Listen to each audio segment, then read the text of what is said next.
Bem-vindo ao Papo Espírita, a espiritualidade na sua vida. Muito bem-vindos a mais um Papo Espírita. Hoje o nosso tema é um pouquinho complicado, mas vai ser muito importante para tirar muitas dúvidas que a gente tem. Como acontece o desencarne, esse desligamento do espírito do corpo, em cada tipo de desencarne que a gente possa ter, né, de morte. Nós vamos conversar sobre isso com a doutora Débora Moraes, que é médica e trabalhadora espírita aqui da Comunhão. Bem-vinda, Débora, tudo bem? Tudo bem, Ana, Miriam, é sempre um prazer estarmos aqui, podermos colaborar com esse bate-papo tão gostoso, né, que é o Papo Espírita. E vamos tentar, né, trazer esse tema que muita gente não gosta nem de pensar, nem de refletir sobre, mas em doutrina espírita, a vida espiritual, ela é muito importante. E essa transição, né, como é que acontece esse desligamento do espírito do corpo, esses laços que se afrouxam, existem muitas descrições na literatura espírita. Mas, Débora, você nos trouxe essa sugestão de tema, né, a fisiologia da morte, com base no capítulo 21 do livro Da Alma ao Corpo Físico, que é de autoria do médico Décio Iandoli, e esse médico, ele é presidente da Associação Médico Espírita de Mato Grosso do Sul, ele é diretor do departamento acadêmico da AME Brasil e ele é vice-presidente da AME Internacional, só para a gente mostrar os cargos que ele tem, a seriedade do trabalho dele. E nesse capítulo 21, o capítulo se chama Fisiologia da Morte, ele se baseia nos conhecimentos científicos, né, da medicina e também nas informações do espírito André Luiz. E como a gente sabe, o perispírito é o invólucro espiritual do corpo físico. E uma das primeiras coisas que o André Luiz fala, que se desprende, né, de como o perispírito se desprende do corpo material. Então a gente começa te perguntando, ele diz que o que mais deixa o espírito ligado ao corpo são os pensamentos, né? O apego à matéria. Então, explica para a gente qual é a influência desses pensamentos, para a gente também saber em que pé estamos, né? Porque um dia esse momento vai chegar para nós. E por que esses pensamentos influenciam tanto nesse desligamento, Débora? É interessante, né, Ana? Eu gostaria de começar falando sobre esse tema, dizendo que morte e desencarne não são a mesma coisa. Morrer não é o mesmo que desencarnar. A morte, ela pressupõe a extinção da vitalidade orgânica, né? A morte biológica, a morte do aparato orgânico, do corpo físico. E o desencarne é a separação, a completa separação dos liames perispiríticos que mantém o espírito ligado ao corpo físico. E nós vamos ver com Kardec, com a codificação e com as obras subsidiárias. Você citou a obra do Dr. Décio Iandoli, Da Alma ao Corpo Físico. Nós temos uma belíssima obra de Ernesto Bozano, A Crise da Morte. Dentro da codificação, nós temos esse tema tratado no Livro dos Espíritos, livro 2º, capítulo 3, o retorno da vida corpórea à vida espiritual. Nós temos o Céu e o Inferno, que também fala sobre o passamento, né? Então, nós vamos ver, e Kardec nos diz, que o que mais facilita ou não o processo de desligamento dos laços perispiríticos é a contingência moral do espírito. Então, quando o Dr. Décio traz a questão dos pensamentos, a vida moral, a característica moral do espírito engloba pensamentos, sentimentos, cosmovisões. Porque, veja, aquela criatura que viveu uma vida exclusivamente voltada para a matéria, valorizando os aspectos materiais da vida, sem se preocupar com a característica espiritual, sem sequer pensar que ela é um ser espiritual, temporariamente habitando um corpo de carne, nós sabemos que nós vamos morrer como vivemos. Se eu tive uma vida absolutamente sensual, sensual no sentido de valorizar os prazeres da matéria, quando soa o momento do desencarne, é lógico eu pensar que esse apego à matéria vai dificultar o meu desligamento. E o contrário é verdadeiro.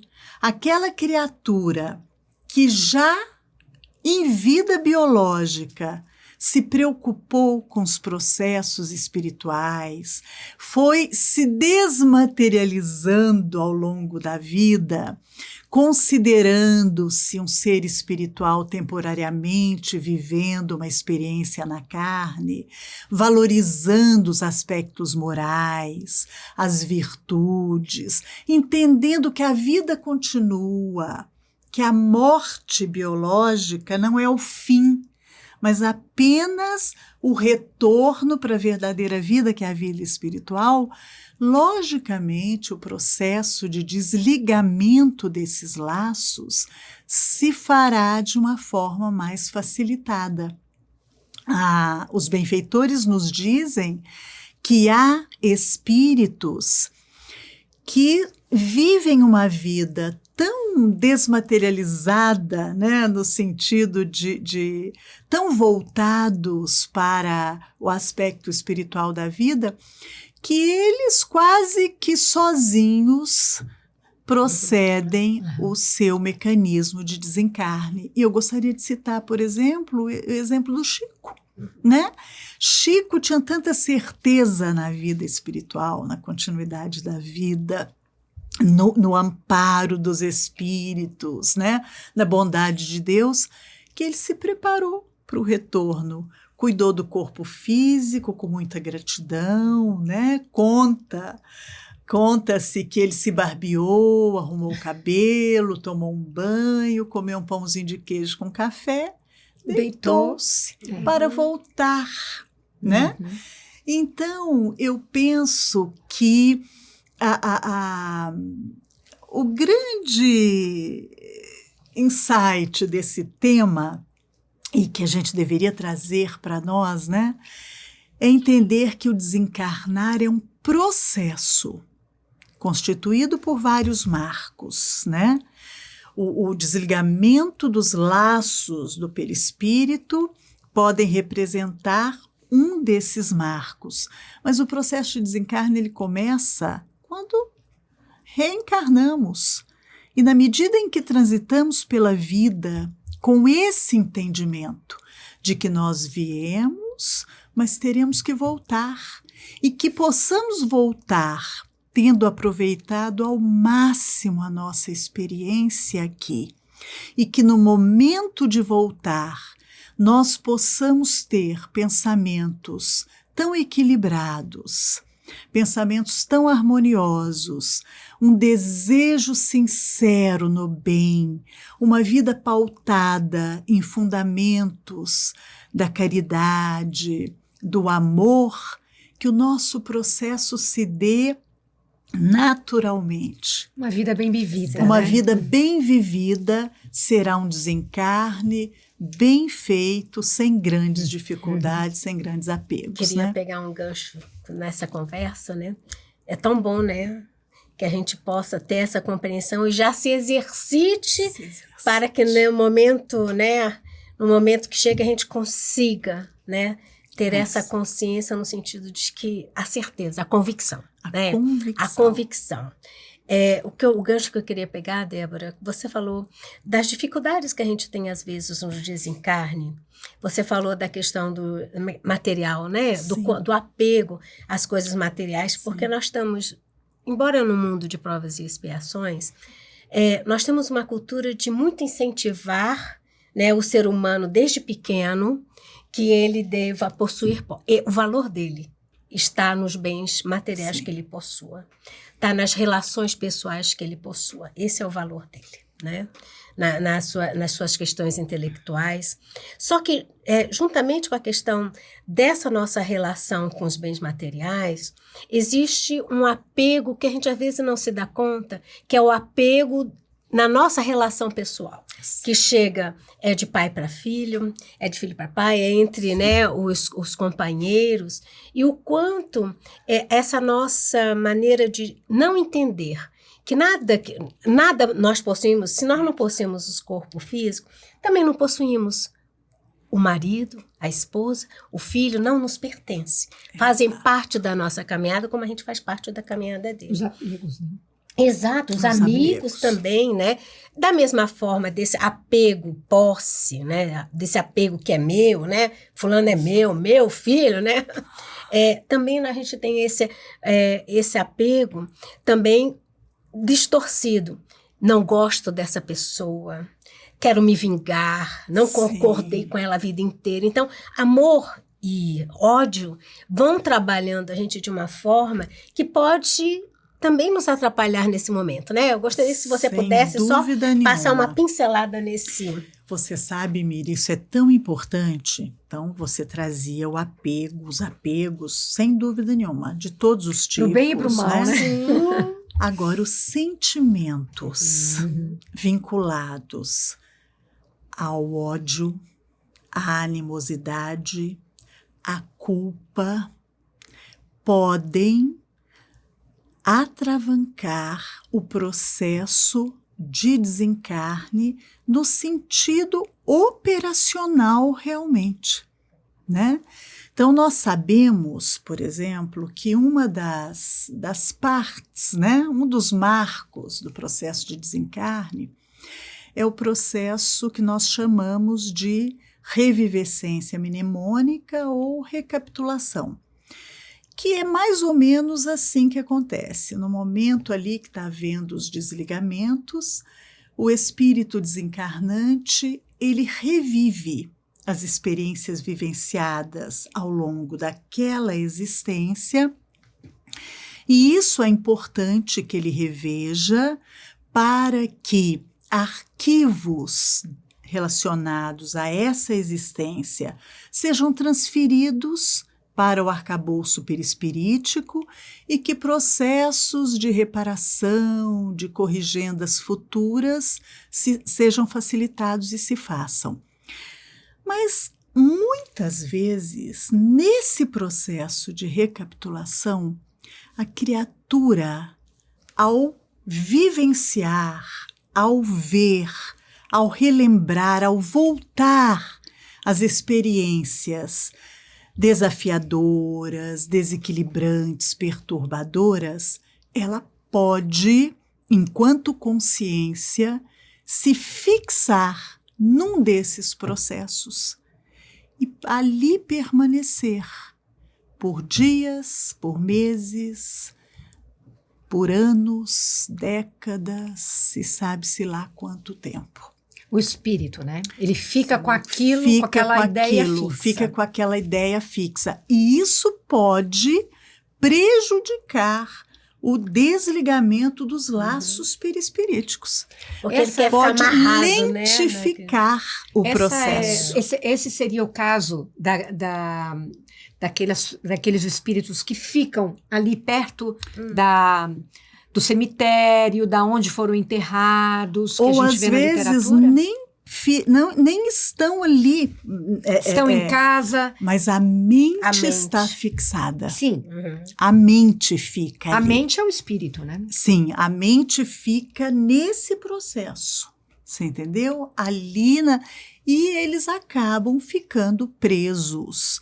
Às vezes, aos despojos, inclusive. Exato, é isso que eu queria dizer. Você entendeu? Aos despojos, por quê? Porque esses processos podem lentificar o equilíbrio que precisa haver no momento do desencarne entre as energias do corpo físico que se extinguem e as energias e o equilíbrio do corpo perispiritual que agora sofre algumas transformações, algumas modificações para adentrar nesse retorno à vida espiritual.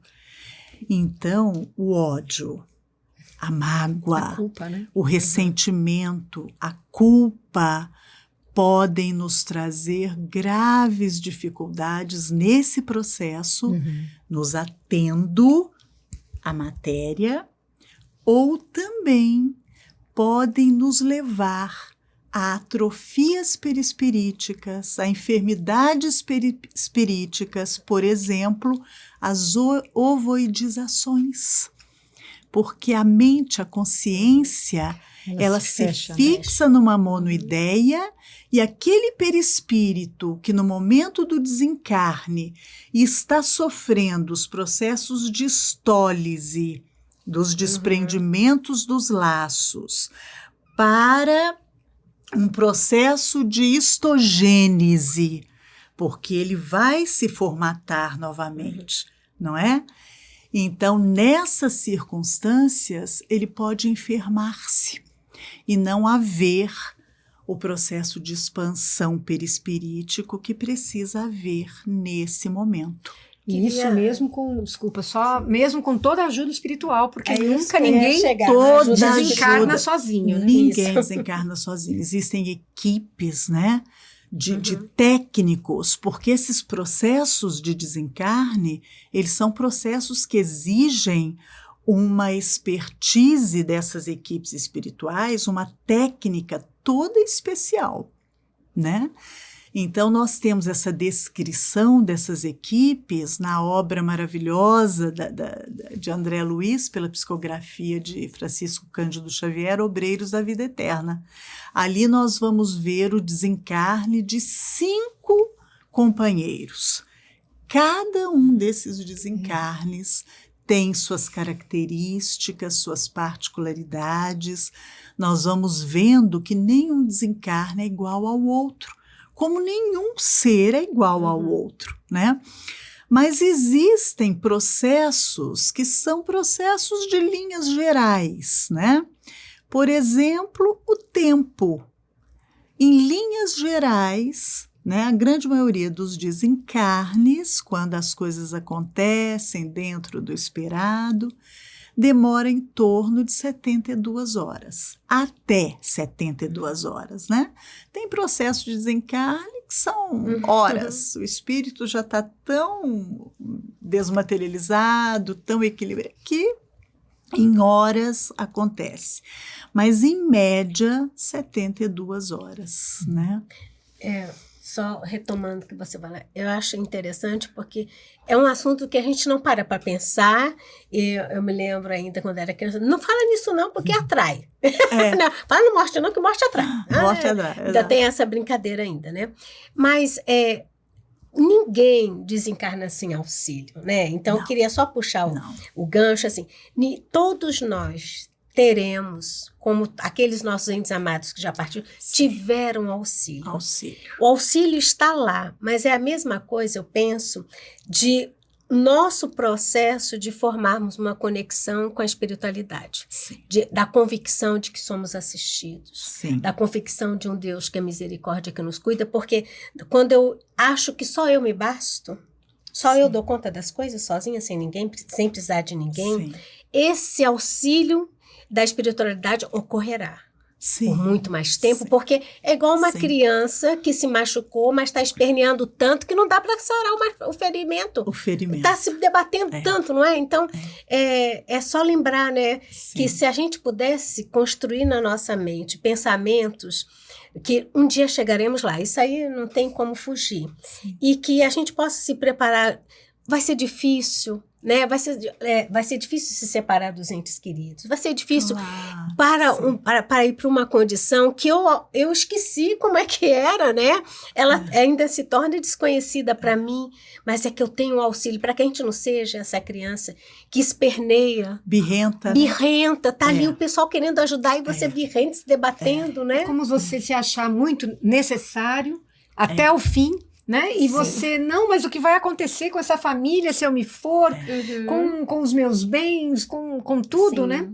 Sendo que você pode pensar, eu fiz o meu melhor, Sim. cumpri a minha proposta de encarnação, Sim. e agora vamos ver o que vem, né? Porque para todos nós, a gente não Sim, sabe, né?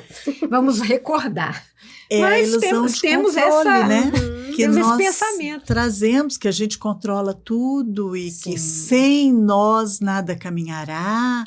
E muitas vezes nós ficamos presos nisso, né? Na família, ficamos presos nos cargos, ficamos presos nos Exato. títulos, né? Então, é muito importante que a gente compreenda, né? Como você bem trouxe, que, na verdade, nós estamos caminhando para o retorno à pátria espiritual. E que essa situação de agora, ela é passageira. Essa personalidade que eu ostento hoje, com tudo que envolve, né? Inclusive os laços familiares em termos de convenção, eles se desfarão. Ficará o amor, ficará o sentimento, ficará o afeto, né? Mas aquele que hoje está meu companheiro, meu filho, meu pai, minha mãe, etc., são meus irmãos, né? E esses vínculos, eles se transformarão, eles se transmutarão, e nós vamos caminhando. Mas está no querer de cada um compreender essa realidade ou fixá-la no meu marido, minha esposa, meu filho, não deixo, ninguém pode cuidar, né? Minhas coisas. Minhas coisas, minha casa, minha fazenda. E quantas vezes a gente vê nas nossas reuniões, né, de intercâmbio mediúnico, irmãos nossos que vêm com essa temática, esse sofrimento, né? Eu não posso estar morto, entre aspas, como se a morte existisse, né? Eu preciso voltar, eu preciso tomar conta, eu deixei minha empresa. E quando o dialogador, né, diz, olha, meu amigo, tudo isso agora não te auxiliará. Alguém vai cuidar. Alguém vai cuidar, né? Vamos seguir em frente. Você imagina a beleza disso, se eu compreendo isso, né? E Da facilidade que a é, facilidade né? que é para que a gente se Inclusive para a desenvolva. família, né? Que está acompanhando A esse família. processo. Eu dei uma pensada aqui, né? Uma coisa é quando a gente tem a oportunidade do envelhecimento cronológico, para que a gente possa começar a sedimentar essas ideias e começar a aceitar um fato. A outra coisa é quando, ainda que eu esteja nesse processo, não, vai acontecer daqui a não sei quantos anos, né? Eu estou pensando, vai estar lá longe. E baft-puft, aconteceu agora de súbito. Como fica a situação desse espírito? Aquela velha história, para morrer basta estar vivo, né? Então, nessa situação, Miriam, que você traz, o doutor Décio, segundo eu entendi, ele diz que nessas questões da morte súbita, que é um acidente, é algo que acontece, você não é um envelhecimento e não é uma doença, né? Um adoecimento prolongado. Que existe uma recapitulação automática daquela vida, mesmo porque você explicou que essas impressões precisam ficar no perispírito, né? Sim. O espírito vai carregar isso. Então, quer dizer que se a pessoa passa pelo um adoecimento, por exemplo, por um envelhecimento, ela já vai trabalhando isso na mente dela? E essas informações já vão se incorporando, e na morte súbita isso é diferente. Explica, o estilo de morte, né, ele tem interferência nos processos de desencarne. Claro, a gente volta a dizer, cada caso é um caso, cada desencarne é né? Mas, pela lógica, alguém que passa, né, por um processo de envelhecimento, cronologicamente longo, às vezes associado a algum processo de adoecimento, em que as forças físicas, né, aquele fluido vital, vai aos poucos se extinguindo, ela vai percebendo que o seu corpo físico, as células, os órgãos já não processam mais como antes. De alguma forma, esse espírito vai tendo tempo de elaborar uma série de processos. É aquilo que a gente estava dizendo sobre o ódio, sobre a mágoa, a culpa, o ressentimento. Ele vai tendo tempo de elaborar esses sentimentos. A gente não sabe se elabora ou não, né? Ele teria o tempo, né? É o que a gente está falando. Oportunidade. Cada ser Mas eu seu acho cada que ser, algo né? acontece ali. É. Algo Certamente. acontece. Então, a doença é um grande mecanismo, né? Nos auxilia. Ele terá a oportunidade de conviver, às vezes, com familiares nesse processo de envelhecimento, de adoecimento, que talvez ele tenha questões. Então, quando ele aproveita essa oportunidade realmente, né, refaz conceitos, reaviva laços, se reconcilia consigo e com o outro, tudo isso surtirá um processo favorável no momento do desencarne. Ele passará pela recapitulação, que é essa revivescência dos fatos da existência. Mas ele já terá trabalhado essas questões. Então, ele vai ver aquelas pessoas, vai ver os fatos quando aconteceram, as feridas quando foram trazidas, mas ele já veio elaborando. Então, emocionalmente, ele não estará mais tão vinculado de maneira desequilibrada àquele processo. Então, ele vai ver, ele vai recapitular, mas aquilo vai passar, porque ele já foi trabalhando. É diferente da pessoa, como a Miriam trouxe.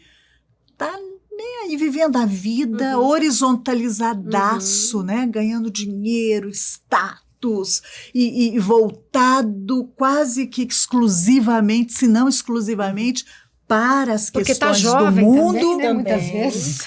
ou não, né? Ou porque a cabeça julga que esses são os valores reais, né? E vem a mão niveladora da morte, né? Esse é um processo complicado, porque ele não teve tempo ou não quis trabalhar esses processos emocionais. Não quis trabalhar esses sentimentos. Então, ao ter contato, naquele momento ali, com a recapitulação, aquilo pode surtir emocionalmente um desequilíbrio tão grande que atrapalha o processo de desencarne, lentifica o desligamento e, às vezes, é causa de sofrimentos muito sérios. Agora, vamos deixar claro aqui. Deus não permite um desencarne assim, digamos que mais difícil que o outro, se não houver um propósito, né? Sim. Às vezes, é um suicídio inconsciente. Aí se é um né? suicídio, Mas, por exemplo, digamos que um acidente. Né? Como a gente ouve falar, um acidente de carro, um acidente de avião, a pessoa absolutamente não está esperando aquilo, né? Aquilo ali não vem, às vezes tem até alguma responsabilidade. Às vezes tem uma programação. Às vezes tem uma programação, né? Então, aquilo vem como uma programação para ele, para um aprendizado ali também, né? E depende muito, né, Ana, da condição desse espírito. Porque, às vezes, estava na programação a possibilidade de um desencarne súbito, né, num desses processos, e é um espírito que vinha se preparando. A gente não falou da questão moral, né, como principal elemento facilitador ou de dificuldades no processo de desencarne. Às vezes é alguém que vinha trabalhando a sua espiritualidade, né? Trabalhando no bem. A questão material não exercia um apelo tão intenso. A morte veio súbita, às vezes um acidente, mas ele trazia esse entendimento. Então, o processo de desligamento contará com essas facilidades. Agora, a gente tem que levar em conta, né, a quantidade de fluido vital. Às vezes, aquele acidente, aquela pessoa desencarnou naquele momento, ainda com uma quantidade grande de fluido vital. Você diz quando não estava na programação, quando não numa vida mais curta, não é isso? Exato. Uma morte súbita, não esperada e programada espiritualmente. Não. Porque quando é programada, o quantum de fluido vital já logicamente é calculado para aquele tempo. Como a menina do Violetas na Janela, né? Ela tinha 19 anos quando ela teve, não sei se foi um AVC, ela teve alguma coisa no cérebro e ela desencarnou. E ela foi para o mundo espiritual muito tranquilamente. Exato. A gente vê aquilo estava programado. Desencarnes de crianças, de jovens. Às vezes o desencarne da criança que a prova é para os pais, a criança vai desencarnar aos 10 anos de idade. Aquela criança da história do Chico, da mãe do Chico, das mães de Chico Xavier, né? Que a criança caiu de bicicleta e Quer dizer, é um resgate às vezes para a família, não é? A criança vai ter aquele processo. Por que essa criança vai reencarnar com fluido vital para 80 anos, né? Então, tem toda essa questão. Mas vamos supor que realmente foi um acidente, não estava programado, né? Dessa maneira. Da velocidade. Suicídios indiretos, só para deixar mais claro o que nós estamos falando. Exatamente. Aí é um problema, né? Porque o espírito se aturde. Ele se vê vivo, né? Ele se vê ali o perispírito, às vezes muito palpável, e ele não compreende o que aconteceu, né? Ele não estava pensando nisso, ele não estava se preparando. E aí contarão com esses fatores todos. Quem é esse espírito? É alguém muito materialista? Ou é alguém que, apesar de ter vivenciado uma situação dessa, era alguém que já trabalhava a sua parte espiritual? Qual a coesão, né, que esse perispírito tem com esse corpo? Que essa força de coesão está diretamente relacionada com quão materialista é aquela criatura. Então, mesmo no mesmo gênero de morte, a morte por acidente, a força de coesão do A, mais desmaterializado, mais espiritualizado, dedicado às obras de caridade, não é a mesma força de coesão do B, que apesar de terem tido o mesmo estilo de morte, o B sempre viveu no culto ao corpo, ao prazer material, ao ter, ao acumular. A força de coesão que liga esse perispírito a esse corpo físico, esse perispírito a esse corpo físico não é a mesma. Ou seja, do jeito que a gente vive, a gente você morre, você desencarna. Então, tem que saber quem sou eu para ver que tipo de desencarne eu vou ter, né? Agora, sem dúvida nenhuma, né, que são mortes que trazem maiores dificuldades do que essa que a gente disse, a morte natural, que é como a lâmpada que vai se apagando por falta de energia.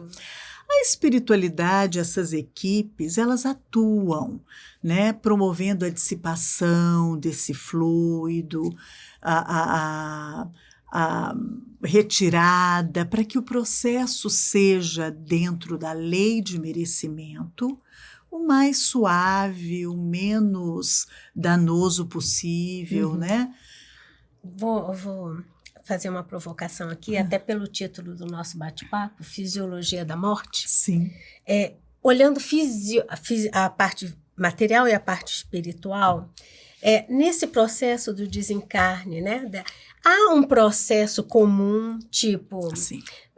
Começa o desligamento dos pés. Que boa pergunta. Começa, sabe? Sim. Porque é o título da nossa, Claro, né, do claro. nosso bate-papo. E sempre é uma curiosidade, Sempre né, é uma para aquele que está curiosidade, atrás de saber, né? Sim, existe um processo, né? Geralmente é da periferia, sendo que começa nas extremidades, sim, em processo ascendente, e o último elo de ligação, que é desconectado, desligado, é o fio de prata, né? Essa artéria fluídica que traz resquícios de fluido vital, de ectoplasma, e que localiza-se nessa região aqui mais nucal.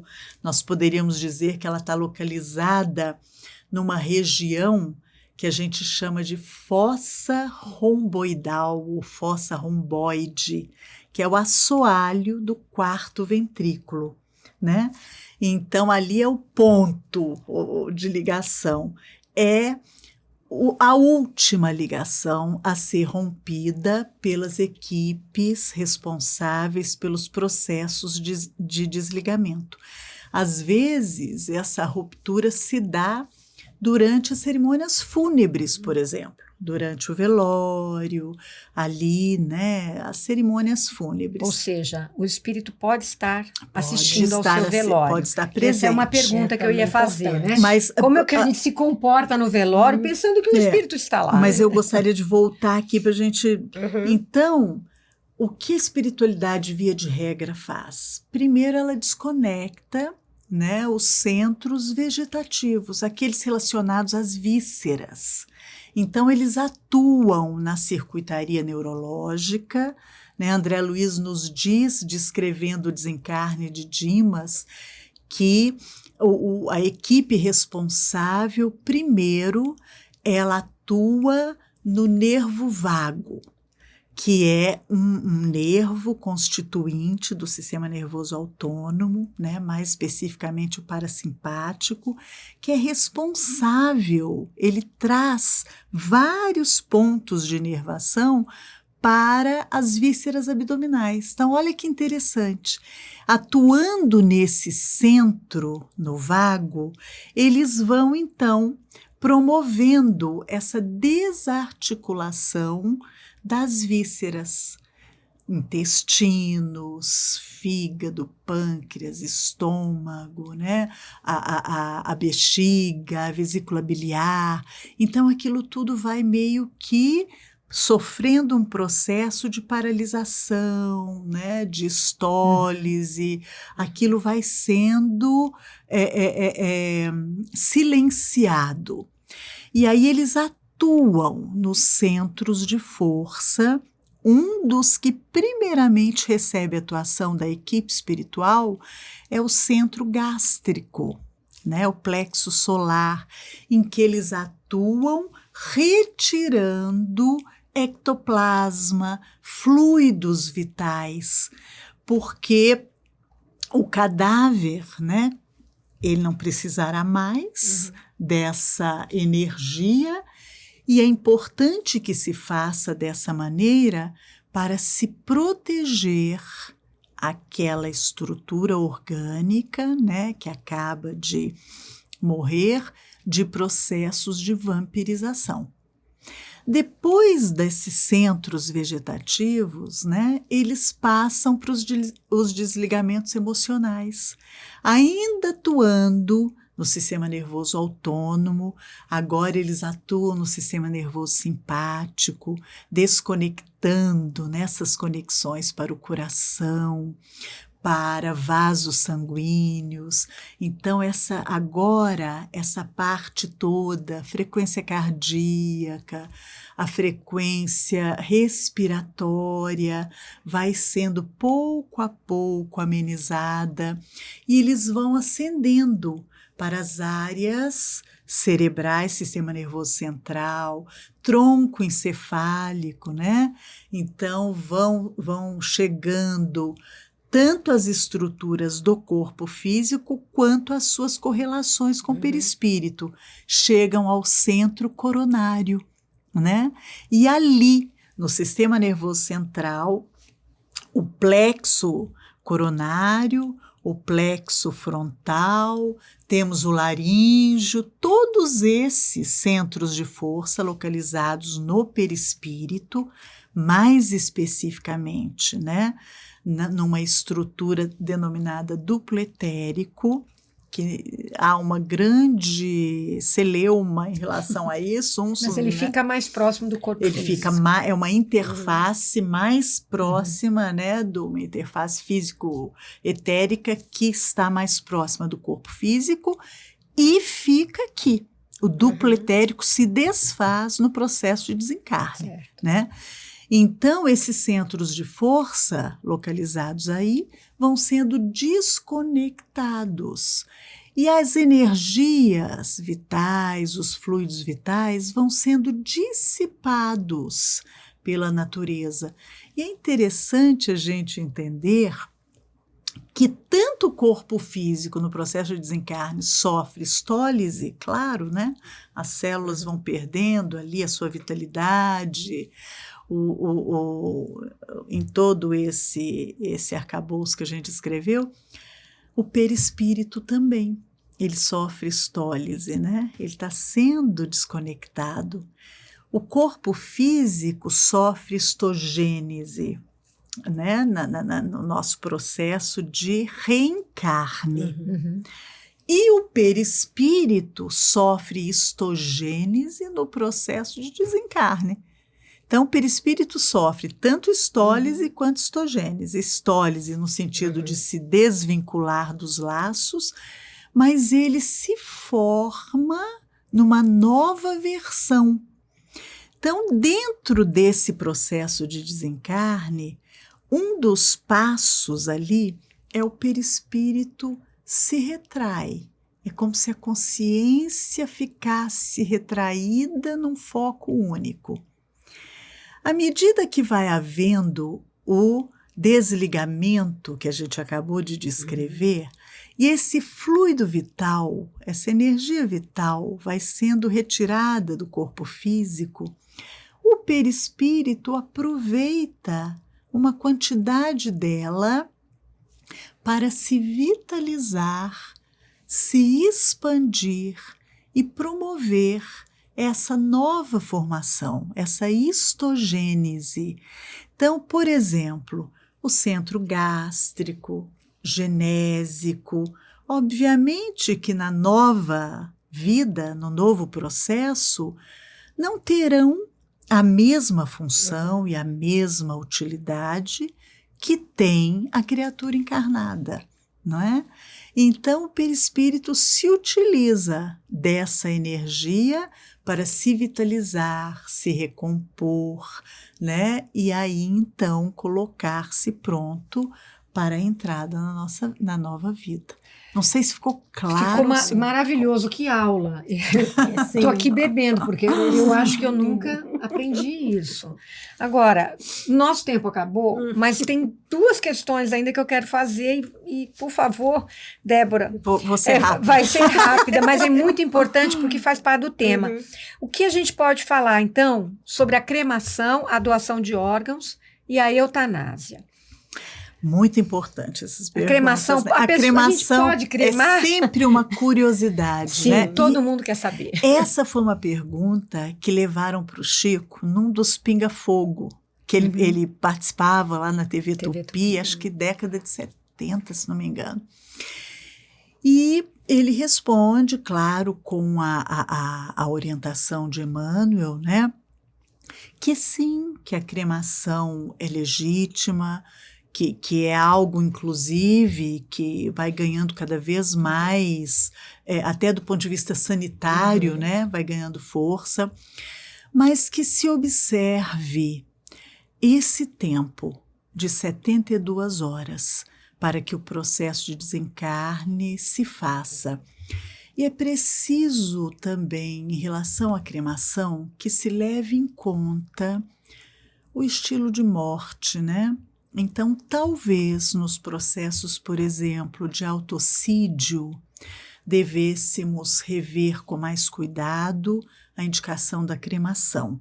Lembrando que cada caso é um caso, cada situação é uma situação, não é? Uhum. Mas deveríamos, tendo em conta esse entendimento de que o processo de desligamento dos elos que unem o perispírito ao corpo no suicídio são processos que se dão de maneira mais demorada, não é? Talvez devesse existir o corpo ali, o corpo perecendo.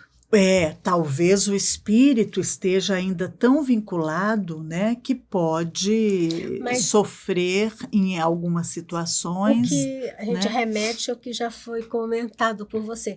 Também o estilo de vida. Sim, que também. Né, porque pode ser que foi uma vida... uma morte natural por envelhecimento, que não teve esse recapitular essa autotransformação, e o apego também pode, no processo de cremação, dificultar, né? Então, precisamos levar em conta, individualizar os casos. Agora, é engraçado, porque como é que uma outra pessoa vai saber tanto quanto você, né? Mas aí entra a misericórdia divina. Existem equipes que atuam dentro dos fornos crematórios. E senão você deixa uma responsabilidade enorme para o que fica. Para o que fica. E o que vai... Meu Deus, será que eu provoquei um sofrimento maior? Nada no universo de Deus acontece sem a aquiescência divina. Deus é misericórdia pura, não é?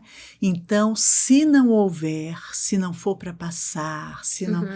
A espiritualidade se incumbe. A gente reze, né? A gente ore. Exato, né? Aqueles processos, aqueles fluidos são de forma mais intervencionista, né? As equipes atuam, as equipes de desencarne atuam de forma mais intervencionista, promovendo a dissipação desses fluidos para que o espírito não sofra. E o espírito, mesmo que, por exemplo, ele tenha cometido um suicídio, né, esse ato tão impensado, porque um sofrimento, mas ele pode ter tantos méritos. Existem as atenuantes. Né? E ele teve, às vezes, um monte de encarnações tão difíceis, claro, porque ninguém chegou nessa, supostamente a melhor, e comete um ato desses.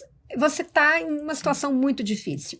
Mas você pode ter feito tanta coisa boa. Os atenuantes, e né? isso vai te auxiliar. Sem dúvida, Ana, isso é tão importante. Para a gente não deixar as pessoas que ficam preocupadas com isso.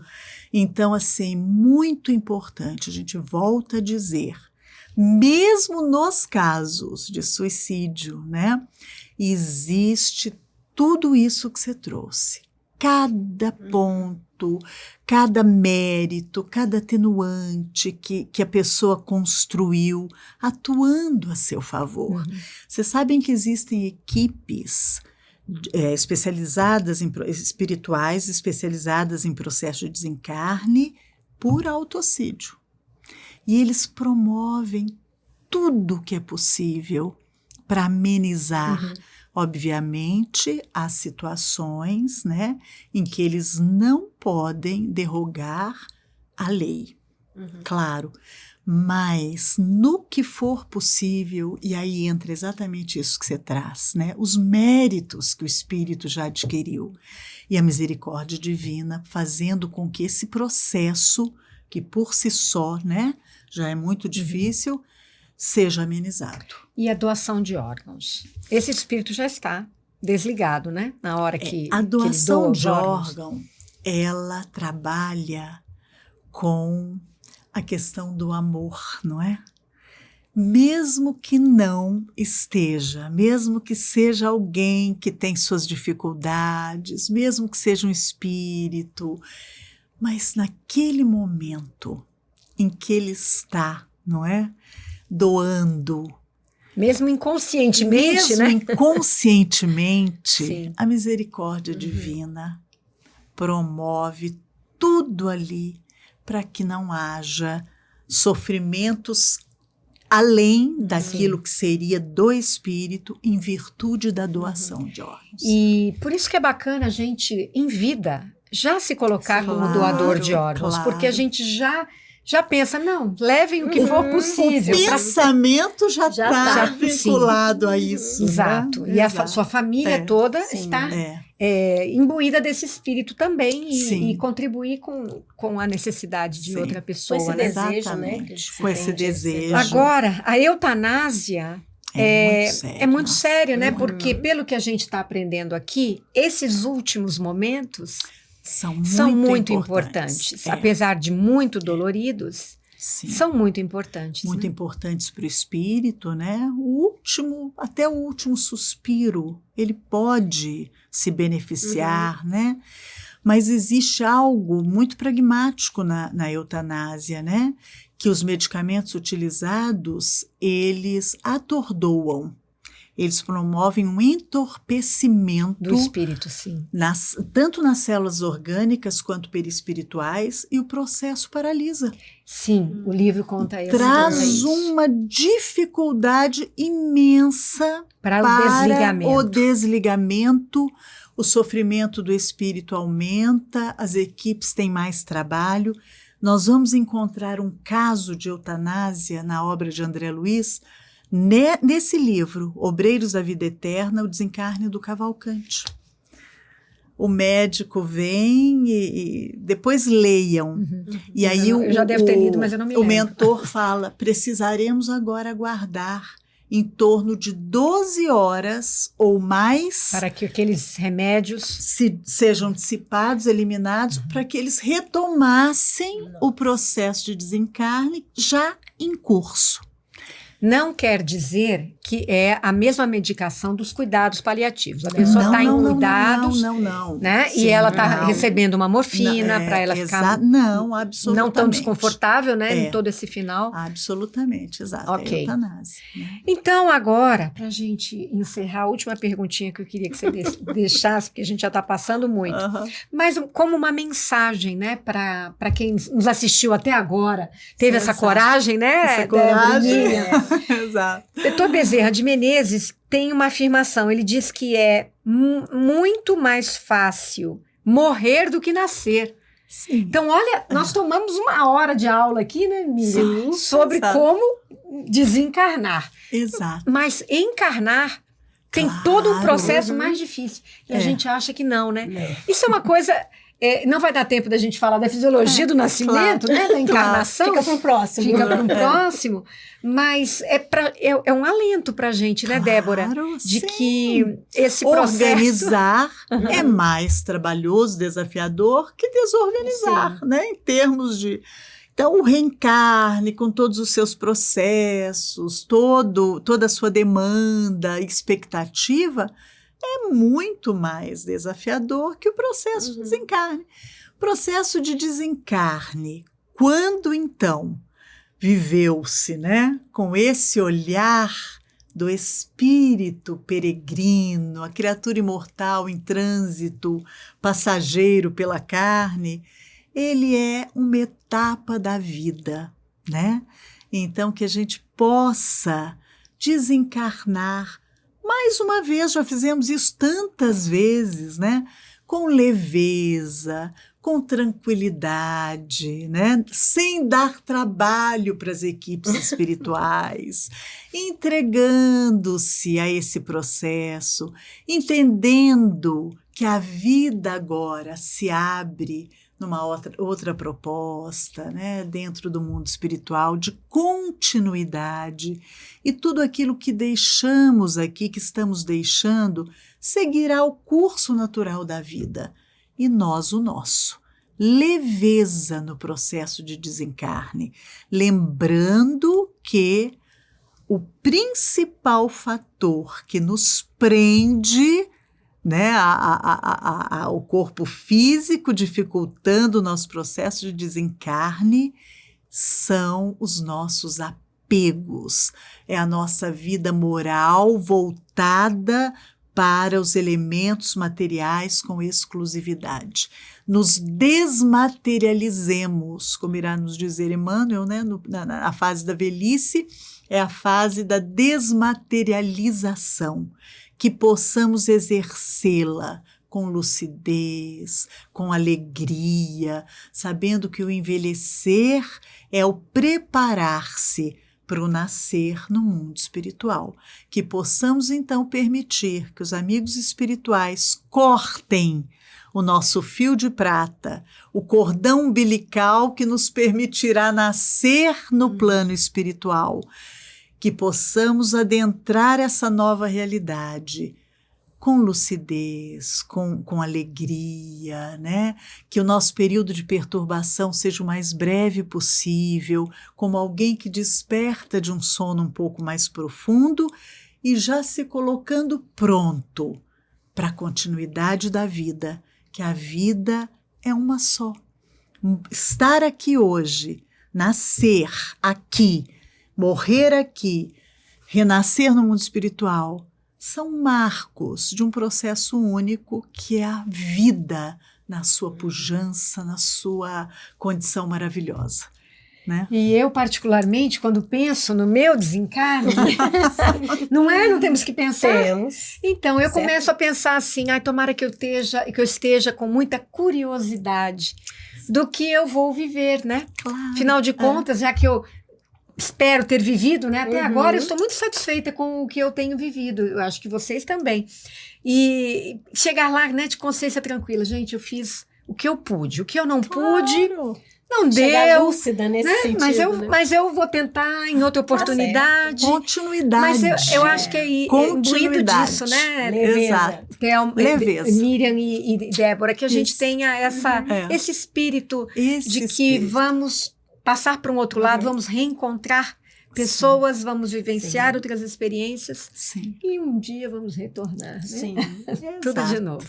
Débora, não temos palavras para agradecer. Imagina, mais uma aula que você que dá para a maravilha. gente. E Miriam também aqui pelo nosso super bate-papo. E vocês tiveram coragem, ficaram conosco nessa conversa. Eu fiquei aqui, né, bebendo as palavras da Débora. A gente espera que vocês tenham gostado, que vocês espalhem esse conteúdo, porque ele é muito importante, que deixem seu like e comentem também.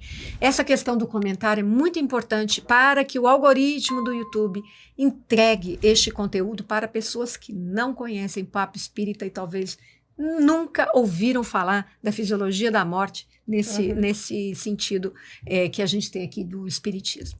A gente espera que vocês tenham gostado. Agradecemos a sua presença. Esperamos na semana que vem, quinta-feira, 18h45, canal TV Comunhão. Até a próxima.